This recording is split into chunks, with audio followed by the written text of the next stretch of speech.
Hello दोस्तों, आज हम इकोनॉमी स्टार्ट करते हैं। इकोनॉमी का सेकंड पार्ट। इसके पहले वाला पार्ट में हमने इकोनॉमी को समझा था, बट अब दूसरे पार्ट को स्टार्ट करने से पहले हम एक बार पहले वाले जो पार्ट है उसका हम एक बार रिवीज़न कर लेते हैं, जिससे हम आगे के सारी चीज़ों को आसानी से समझ सकें। ठीक है, तो हमने उस दिन बताया था कि इकोनॉमी मतलब अर्थशास्त्र क्या होता है। आज हम फिर से इकोनॉमी के बारे में डिस्कस कर लेते हैं। इकोनॉमी होता क्या है, तो इकोनॉमी को पहले हम एक उदाहरण के द्वारा आपको समझाते हैं।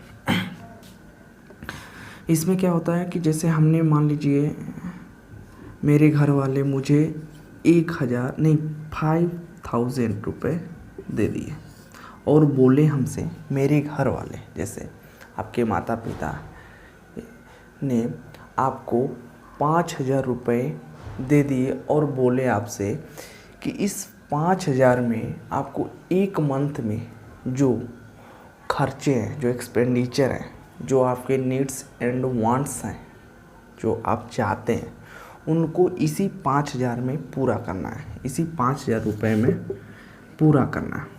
तो आप क्या करेंगे? तो आप सबसे पहले इस 5,000 को अपने नीड्स एंड वांट्स को आप सेलेक्ट करेंगे कि हमारे नीड्स एंड वांट्स क्या हैं, मतलब हमारी ज़रूरतें क्या हैं। आप उस चीज़ को सबसे पहले कैटेगराइज करोगे।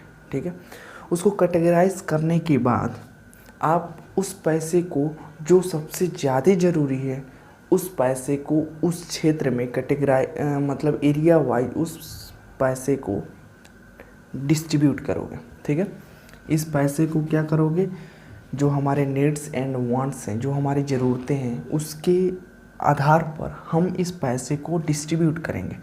तो उस पैसे को हमने मान लीजिए ऐसे डिस्ट्रीब्यूट कर दिया। ठीक है, उसके बाद हमने इसको डिस्ट्रीब्यूट कर दिया, उसके बाद हम अपनी इच्छाओं को आसानी से पूरा कर लेते हैं। इस तरह हम अपनी इच्छाओं को या हमारे अपने ज़रूरतों को आसानी से पूरा कर लेते हैं। बट ये जो इकोनॉमी होती है, हमें इकोनॉमी का मतलब एक्चुअल डिफिनीसन हमें ये बताता है कि जो हमारे पृथ्वी पर, मान लीजिए जो हमारे इंडिया में जो रिसोर्सेज हैं, इंडिया को हम लेके चलते हैं, इंडिया को एक होल मान के चलते हैं कि जो हमारे इंडिया में रिसोर्सेज हैं वो लिमिट है। जो हमारे इंडिया में रिसोर्स हैं वो लिमिट है, बट लोगों की जो ज़रूरतें हैं वो बहुत ज़्यादा हैं। तो उन ज़रूरतों को कैसे पूरा किया जाए, उसके लिए हमें इकोनॉमी की आवश्यकता पड़ती है कि हम किस आधार पे उन पैसों को या उन ज़रूरतों को किस आधार पे पूरा करें, कैसे पूरा करें। ठीक है, उनके फंक्शन को हम लोग इकोनॉमी कहते हैं। जैसे हमने यहाँ 5,000 रुपये हमको मिला, यहाँ से लेके जहाँ तक हमने पैसे को डिस्ट्रीब्यूट किया, हमने सिलेक्शन किया कि हमारी ज़रूरतें क्या हैं, उन ज़रूरतों के आधार पे हमने अपने पैसे को उस एरिया वाइज डिस्ट्रीब्यूट किया। ठीक है, यहाँ से लेके यहाँ तक के सारे प्रोसेस को, ठीक है, यहाँ से लेके यहाँ तक के सारे फंक्शन को जब मिला देते हैं तो एक साथ हम उसको बोलते हैं इकोनॉमी। एक शब्द में उसको बोलते हैं अर्थशास्त्र। ठीक है, यही हम लोग उस दिन अगले जो क्लास थी, पिछली वाली क्लास, उसमें हम लोग यही डिस्कस किए थे। ठीक है, तो आइए आगे हम समझते हैं। अर्थशास्त्र हमको समझ में आएगा। जैसे यहाँ पे लिखा है सीमित संसाधन, जो हमारे पास लिमिट रिसोर्सेज हैं उनको, और हमारे पास असीमित इच्छाएं हैं, तो उनको पूरा करने के लिए हमको संसाधनों का प्रबंधन करना पड़ेगा। मतलब मैनेजमेंट ऑफ रिसोर्स, कि रिसोर्स का हम किस तरह से यूज़ करें कि हम जो हमारी ज़रूरतें हैं उनको आसानी से पूरा कर सकें। ठीक है, सबसे ज़रूरी चीज़ है। जब हम इसको एक सिद्धांत के रूप में पढ़ते हैं, तो उसको अर्थशास्त्र बोल देते हैं। बट हम जब उसको व्यवहारिक जीवन में अपना लेते हैं, जब हम उस चीज़ को व्यवहारिक जीवन में करने लगते हैं, तो उसको हम लोग बोलते हैं अर्थव्यवस्था। क्या बोलते हैं उसको? अर्थव्यवस्था। ठीक है, अब ये अर्थशास्त्र, अर्थशास्त्र की बात करते हैं तो अर्थशास्त्र को हम लोग 2 कैटेगराइज में डिवाइड करते हैं। अर्थशास्त्र को हम लोग क्या करते हैं, तो अर्थशास्त्र को हम लोग 2 कैटेगराइज में डिवाइड करते हैं। बट इसको 2 कैटेगराइज में डिवाइड करने से पहले हम आपको बता दें कि जो अर्थशास्त्र होता है, जो अर्थशास्त्र की शुरुआत हुई, अर्थव्यवस्था की जो शुरुआत हुई, वो एक book wealth of nation book से हुई। अर्थशास्त्र की शुरुआत एक वेल्थ ऑफ नेशन बुक से हुई, जिसको 1776 में एडम स्मिथ ने लिखा था। ठीक है, एडम स्मिथ ने लिखा था, इसलिए हम लोग father of economy Adam Smith को मानते हैं।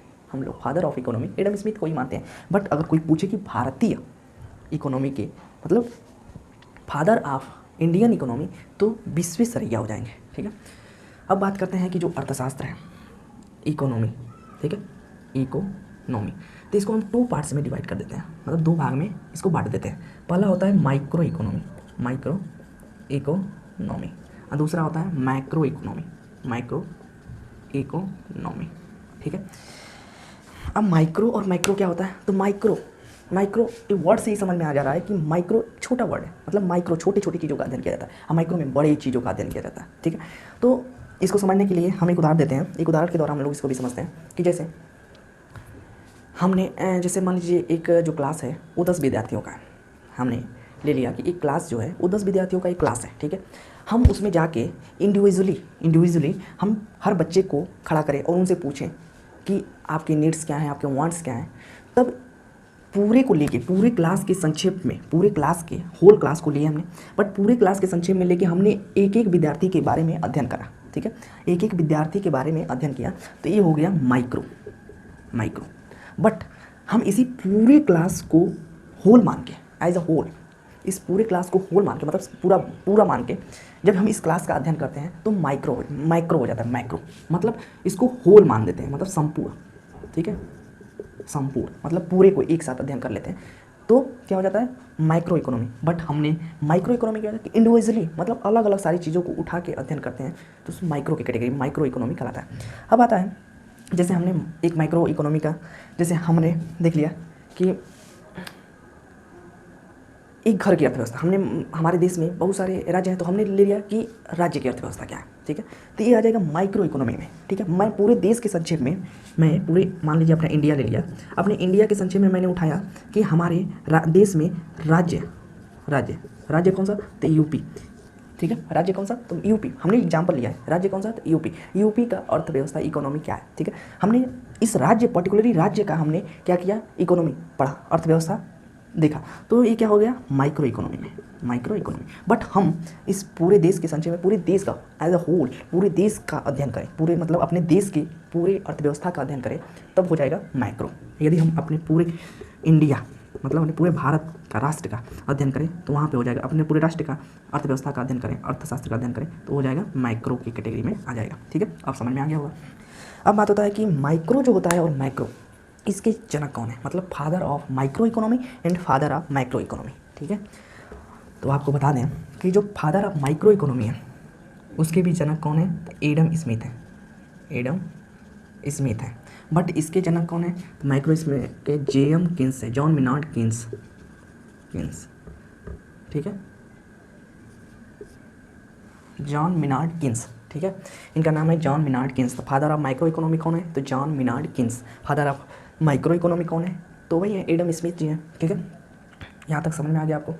चलिए इसके आगे वाले पार्ट को हम लोग समझते हैं। हमने यहाँ तक भारतीय अर्थव्यवस्था के जनक कौन है, तो विश्वेश्वरैया है।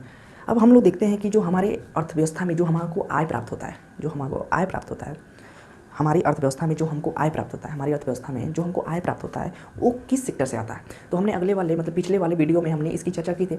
तो हमने नेचर पे बेस्ड होता है उसका तो हम लोग चर्चा कर लिए थे। ठीक है, नेचर पे बेस्ड जो प्राइमरी, सेकेंडरी एंड टर्सरी होता है उसकी तो हम लोग चर्चा कर लिए थे।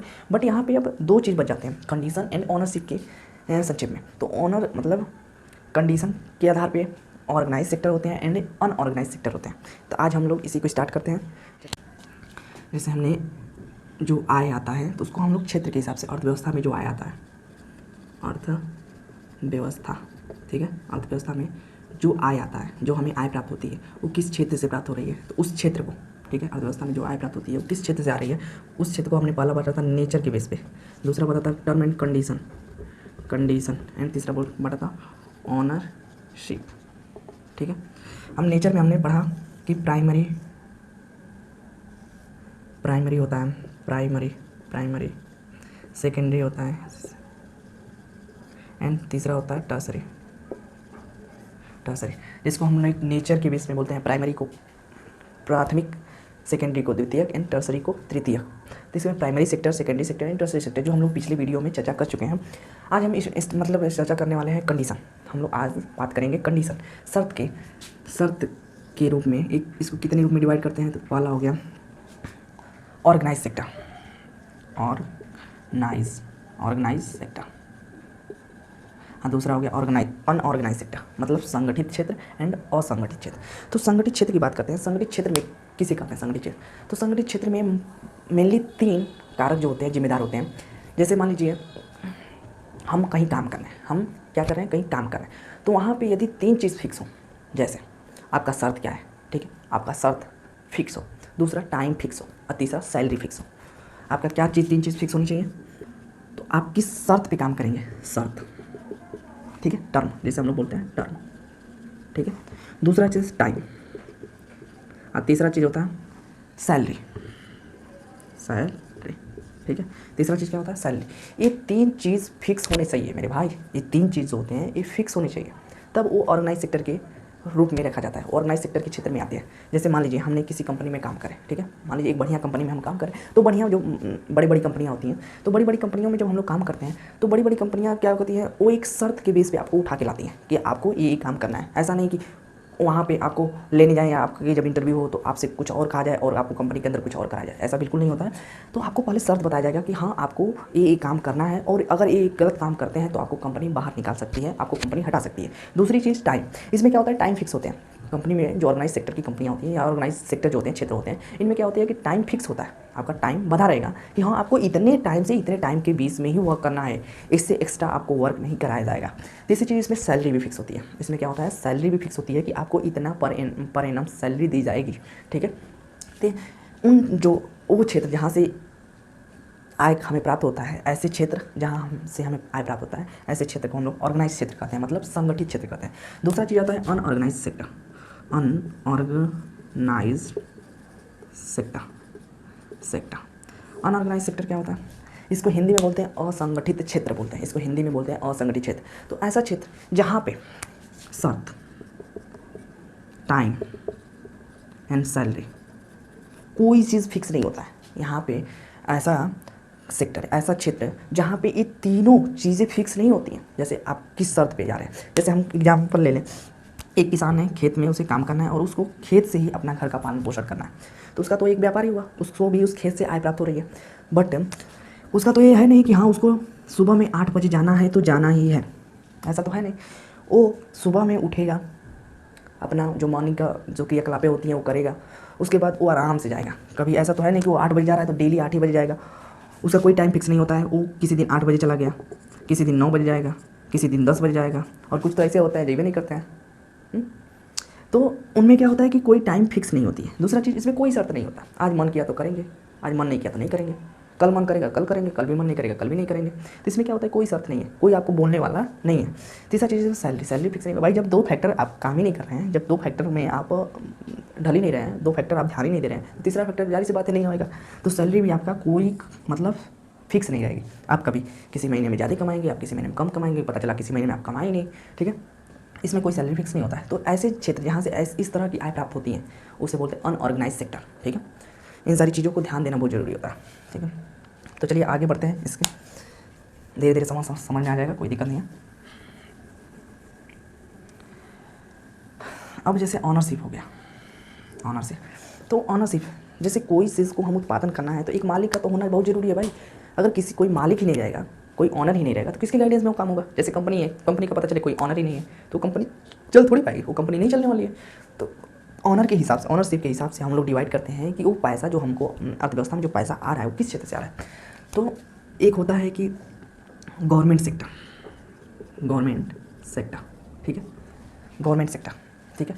दूसरा होता है प्राइवेट सेक्टर। बट अभी गवर्नमेंट सेक्टर के बारे में बात कर लेते हैं कि हमें जो उत्पादन, देखिए जो उत्पादन के मेन मुख्यतः 4 फैक्टर होते हैं, जो हम इससे आने वाले वीडियो में हम उसको देखेंगे। बट इतना समझिए अभी के लिए कि उत्पादन, कोई भी चीज़ अगर हमको प्रोडक्शन करना है, ठीक है, किसी भी चीज़ का यदि हमको प्रोडक्शन करना है तो हमको मेनली 4 भाग मतलब पार्ट का ध्यान देना बहुत ज़रूरी होता है। और वो 4 पार्ट में अगर एक भी पार्ट नहीं रहेगा तो आप प्रोडक्शन नहीं कर सकते। मतलब ये 4 पार्ट मेन पार्ट होते हैं, ठीक है, ये 4 पार्ट मेन पार्ट होते हैं। तो इन 4 पार्ट का होना बहुत ज़रूरी है।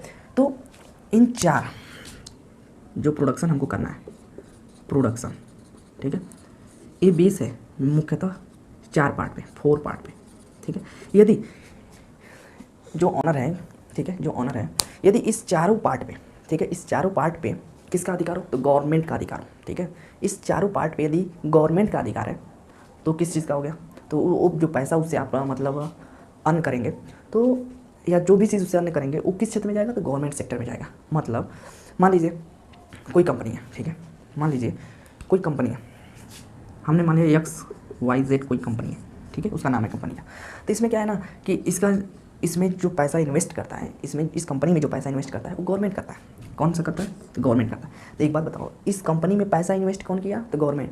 तो जब इस इन्वेस्ट करने के बाद जो ये पैसा अर्न करेगा, जो चीज़ ये अर्न करेगा, क्या वो प्राइवेट कंपनी ले जाएगी इस पैसे को? ऐसा बिल्कुल नहीं होगा, क्योंकि मान लीजिए इसने इन्वेस्ट किया पैसा, किसने इन्वेस्ट किया, तो गवर्नमेंट ने इन्वेस्ट किया इसमें, इस कंपनी में पैसा किसने इन्वेस्ट किया, तो गवर्नमेंट ने। तो जब पैसा निकलेगा, जब पैसा कमाएगा तो वो पैसा गवर्नमेंट ही ले जाएगी। तो इस तरह से जो पैसा मतलब हमारे क्षेत्र में आता है, जो पैसा हमें प्राप्त होता है वो गवर्नमेंट सेक्टर से होता है, ठीक है। मतलब जो वो पैसा गवर्नमेंट सेक्टर से आती है, तो उस सेक्टर को हम लोग बोलते हैं गवर्नमेंट सेक्टर। दूसरा चीज़ होती है प्राइवेट सेक्टर, प्राइवेट सेक्टर। तो जो प्रोडक्शन के 4 कारक हैं उन पे एक पर्टिकुलर एक आदमी का, एक इंडिविजुअल आदमी बोल लो या इंडिविजुअल मैन बोल लो या उसके सहयोगी बोल लो, ठीक है। तो एक प्राइवेट लोगों का उसमें हाथ होता है। जैसे कोई कंपनी है तो कोई एक व्यक्ति इसमें पैसा इन्वेस्ट किया, XYZ में कोई पैसा इन्वेस्ट किया, और जब अर्न होगा तो वही पैसा अपने पास रखेगा, ऐसा नहीं कि वो गवर्नमेंट को दे देगा। तो वैसे जो सेक्टर होते हैं उसे प्राइवेट सेक्टर बोलते हैं, और उससे जो आय होता है प्राइवेट सेक्टर से हम लोग उसको बोलते हैं। तीसरा होता है PPP, मतलब ज्वाइंट सेक्टर। इसमें क्या होता है, ज्वाइंट सेक्टर में क्या होता है कि इस तरह के जो क्षेत्र होते हैं, आय होने के ऐसे क्षेत्र जहाँ पे प्राइवेट इस 4 कारक पे, इस प्रोडक्शन के 4 कारक पे प्राइवेट वाला का भी हाथ है और गवर्नमेंट का भी हाथ है। मतलब दोनों के सहयोग से जो कंपनी चल रही है उसे ज्वाइंट सेक्टर बोलते हैं। दोनों के सहयोग से जो काम हो रहा है उसको, और दोनों के सहयोग से जो काम हो रहा है और उससे जो हमें आय प्राप्त हो रही है उसको हम लोग बोलते हैं ज्वाइंट सेक्टर। बट प्राइवेट में क्या होता था, प्राइवेट में किसी प्राइवेट व्यक्ति का सहयोग रहता था। गवर्नमेंट में क्या रहता था, गवर्नमेंट सेक्टर में केवल गवर्नमेंट का इन्वेस्टमेंट रहता था, जबकि प्राइवेट में प्राइवेट लोगों का इन्वेस्टमेंट रहता था। ज्वाइंट में सेक्टर में दोनों लोगों का इन्वेस्टमेंट रहता है, ठीक है। तीसरा आ जाता है कोऑपरेटिव सेक्टर, ठीक है। कोऑपरेटिव सेक्टर में क्या होता है कि ये जो सेक्टर होता है, ये जो क्षेत्र होता है, ये तो होता है पर्सनल व्यक्ति का ही, मतलब प्राइवेट लोगों का ही होता है। बट इसमें जो सुझाव देते हैं, काम करने का तरीका बताती है, काम करने का सुझाव देता है, वो गवर्नमेंट देता है। तो इसलिए इसे हम लोग कोऑपरेटिव सेक्टर बोलते हैं, सहकारी क्षेत्र बोलते हैं। इसको कौन बोलते हैं, सहकारी क्षेत्र बोलते हैं, ठीक है। इसको हम लोग सहकारी क्षेत्र बोलते हैं, ठीक है। आज के लिए बस इतना ही। एक चीज़ और समझा दें कि जो ज्वाइंट सेक्टर होता है इसी को PPP मॉडल भी कहते हैं। PPP model, public private partnership. मतलब इसमें क्या होता है कि जैसे हमको कोई काम करना है,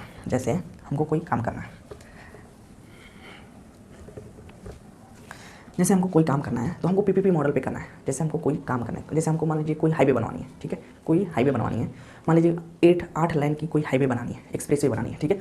तो उस एक्सप्रेसवे को कैसे बनाया जाए, यदि वो गवर्नमेंट पे थोपा जाए तो गवर्नमेंट को ज़्यादा प्रेशर होगा, गवर्नमेंट पे ज़्यादा प्रेशर आ जाएगा, प्राइवेट पे तो प्राइवेट पे ज़्यादा प्रेशर आ जाएगा, ठीक। तो इसको क्या करते हैं ना कि हम लोग ज्वाइंट करके, मतलब PPP मॉडल पे हम लोग उस चीज़ को इन्वेस्ट करके हम लोग उस चीज़ को प्रोडक्शन कर लेते हैं। जैसे मान लीजिए हमको एक हाईवे 8 लाइन की बनानी है, ठीक है, हमको एक हाईवे बनानी है एक्सप्रेसवे जो 8 लाइन की है, ठीक है। तो इसमें क्या होगा कि हमने गवर्नमेंट बोला किसी प्राइवेट कंपनी से कि सुनो, हम इसमें 40% इन्वेस्ट कर दे रहे हैं, तुम इसमें 60% इन्वेस्ट करो, ठीक है। हम 40% इन्वेस्ट कर रहे हैं, वो कंपनी, प्राइवेट कंपनी किसको पकड़ी, तो बालू सीमेंट जो है ऐसे वाली कंपनी को उसने पकड़ लिया। तो जो 40% ये गवर्नमेंट इन्वेस्ट कर रही है इस पैसे को, और 60% इसमें प्राइवेट कंपनी इन्वेस्ट कर रही है, ठीक है। इतना समझ में आ गया। तो इसमें क्या होगा, जब ये बन के तैयार होगा तो इससे ये क्या फ़ायदा होता है, जब ये बन के तैयार होगा तो इस पर एक टोल टैक्स लगा दो, ठीक है। अब इससे जो पैसे की कमाई होगी, इससे जो पैसे की कमाई होगी उसको इंडिविजुअली अपने अपने मतलब इन्वेस्ट किए हुए पैसों के आधार पे इसको बांट लो, ठीक है। तो उससे क्या होता है कि पीपीपी मॉडल आ जाने से इससे क्या होता है कि किसी एक पे बहुत ज़्यादा प्रेशर नहीं होता है। दूसरा चीज़ कि कोई काम बहुत जल्दी तैयार हो जाता है। तीसरा चीज़, इसमें कोई दिक्कत वाली बात नहीं होती है, ठीक है। हर काम सही तरीके से हो जाता है।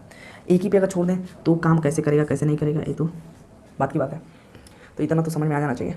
चलिए ठीक है, आप अगले दिन मिलते हैं। जय हिंद।